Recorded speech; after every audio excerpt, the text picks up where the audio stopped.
Volta. Aqui a gente vai falar, aprendendo a ser firme. Os que confiam no Senhor não são como os montes de Sião que não se abalam, vírgula, mas permanecem para sempre. Salmos 125, versículo 1. Ok. Os recentes desastres que vitimaram milhares de pessoas com inundações, enchentes e soterramentos de cidades inteiras no estado de Santa Catarina me trouxeram à lembrança o trecho final do discurso de Jesus no Monte das Oliveiras, conforme registrado em Mateus 7, a partir do versículo 24. Ali Jesus fala aos seus discípulos que o homem que põe em prática seus ensinamentos é como um homem prudente que constrói sua casa sobre a rocha. Consequentemente, o homem que ouve os ensinamentos de Jesus e não os pratica é como um homem que edificou a casa sobre a areia. E vieram as chuvas e os ventos e deram com ímpeto contra aquela casa, e ela caiu e foi grande sua ruína. No caso de Santa Catarina, a leniência do poder público tolerou durante anos que as pessoas construíssem suas casas em terrenos que não eram firmes, com 6 meses de chuvas acima da média. Calotas de terra e lodo foram se acumulando no topo dos morros, e quando uma chuva mais forte veio, essas montanhas cederam e levaram consigo casas, esperanças e sonhos. E isso nos lembra que, nos últimos tempos, muitas pessoas têm construído suas vidas sobre a areia, colocando alicerce seus sonhos em bases que não são confiáveis. Seja aquele que colocou toda a sua esperança de ser feliz em um namoro frustrado ou no êxtase causado por uma droga qualquer, ou ainda o homem sonhador que colocou todas as suas economias nas mãos de um sócio inconfiável, construíram suas casas sobre a areia. Jesus, no entanto, nos aconselha a colocar nossos alicerces sobre a rocha, ou seja, a palavra de Deus, os princípios e as orientações ditados pelo Senhor, sem os quais não podemos ter vitória. Aliás, ele próprio seguia este princípio, pois este mensageiro Jesus tinha seu alicerce em um texto de palavra que ele conhecia muito bem.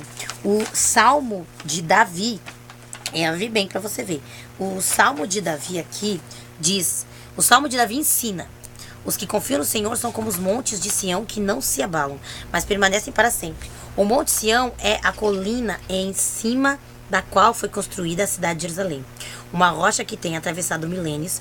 Pena que os morros de Santa Catarina não são assim.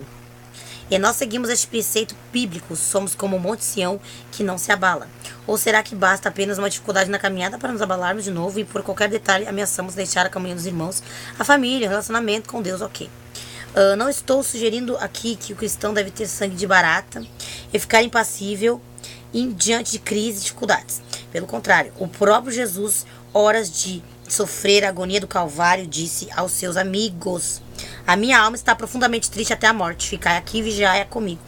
A verdadeira fé não se confunde com o otimismo de Araque comigo, que faz a fortuna de palestrantes motivacionais ao redor do mundo. Fé significa que, mesmo sabendo a dimensão de uma dificuldade, posso confiar em um Deus que é digno de todo crédito e que dará a vitória no final do combate. Então, essa promessa é para mim e para você. Permaneça inabalável como o Monte Sião e as suas bênçãos serão grandiosas. Ele te vê. E viu Deus os filhos de Israel e atentou Deus para a sua condição. Êxodo 2:25. Cerca de 180 versículos da Bíblia nos afirma que Deus viu em algum momento da história a aflição de seu povo. Um número considerável de referências e que nos aponta para um dos atributos consideráveis de referências e que nos aponta para um dos atributos absolutos de Deus, a onividência. O Deus da Bíblia é um Deus que tudo vê. Os poderosos deste mundo sempre desejaram assumir o tributo da onividência, e nunca como nos dias modernos este sonho totalitário foi tão possível. Sobre a cândida e inocente justificativa de nos proteger, os governos vão, aos poucos, avançando na limitação da privacidade e liberdade dos cristãos, com câmeras de segurança por toda parte. Os muito ricos, em alguns países, já chegaram ao ponto de tolerar câmeras na sua própria casa, vigiadas permanente pela polícia, e a grande irmandade, concretização. Grande irmão, The Big Brother, que imagina um futuro onde um governo único controla a sociedade e vigia permanentemente, e os cidadãos vaporizando os que cometiam crime de pensamentos, no caso, o pensar diferente de quem detém o poder. Não por acaso este livro empresta seu nome a um conhecido programa de TV, onde todos vamos aos poucos nos acostumando à ideia de ser constantemente vigiados.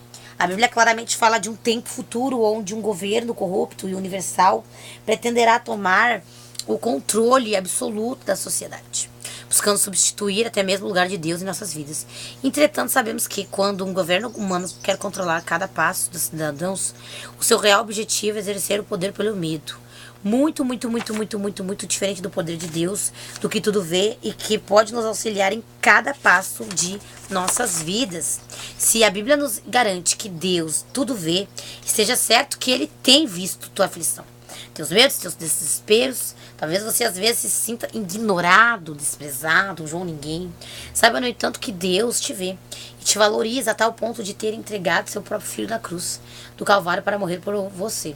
Nesta semana de Páscoa, celebramos o fato de que Ele permanece vivo para te auxiliar e te sustentar. Confie em Deus que tudo vê. Então, quando houver o abril do ano que vem e a gente falar, abordar um tema também de Páscoa, a gente também pode falar a respeito desse livro e dessa parte da abordação. Pisando em um solo sagrado. Tira as sandálias dos pés, porque o lugar em que estás é terra santa. Êxodo 3, versículo 1. Então, no próximo vídeo, eu venho falando a respeito desta parte. Então, vem comigo.